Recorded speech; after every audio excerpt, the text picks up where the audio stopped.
we have in our community, the Latino community, high rates of diabetes. And now, what is your thought on that? Yeah, so the estimate is that between diabetes and pre-diabetes, which means your blood sugar is elevated, it's not at the level where we can say you have diabetes, but you're on the trajectory. There are 1 billion people in the world. And diabetes is two kinds, type 1 and type 2. Mm-hmm. Type 1 is autoimmune. Your body thinks the pancreas, the islet cells which make insulin to regulate blood sugar, are foreign, attacks it, destroys the pancreas. And you need to take insulin for life. Mm-hmm. Type 2 diabetes afflicts 90% to 95%. Type 1 is only 5 to 10%.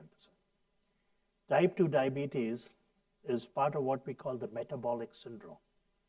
So the metabolic syndrome includes type 2 diabetes, insulin resistance, which means the pancreas still makes insulin, but it doesn't work. They have hypertension, they have high cholesterol, high triglycerides, coronary artery disease, and they also have a liver disease called non-alcoholic fatty liver disease. So it's called non-alcoholic fatty liver because under the microscope, when you do a biopsy, it looks just like alcoholic hepatitis. These people are not drinking. What do they have? Metabolic syndrome, diabetes, type 2, insulin resistance. So Martha Duvalli from Mexico interviewed me about non-alcoholic fatty liver disease. She has a radio show.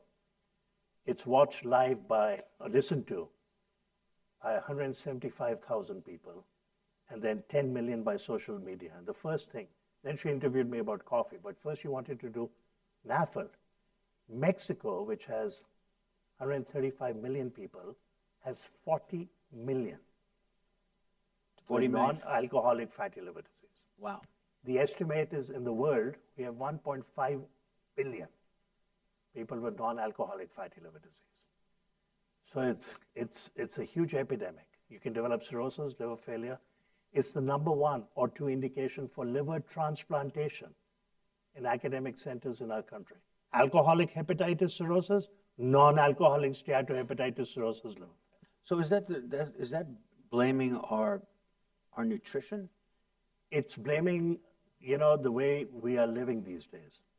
Kids are doing digital time, not playing soccer, not at the park, basketball hoops, eating the wrong kinds of foods. By the way, the worst thing you and I can do, diet.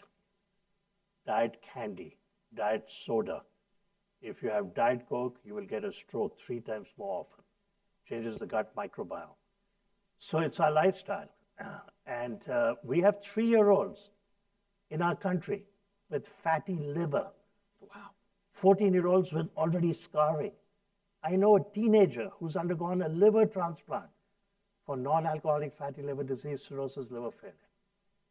So I work with the American Liver Foundation. I tell my colleagues that physicians and clinicians, nurses, PAs, nurse practitioners are held in high esteem. Go to middle schools, elementary schools, in your synagogue, in your church, in your temple, in a Rotary Club, Lions Club, in your mosque. Talk to people about alcohol, diet, nutrition, obesity, diabetes. We need to start very young.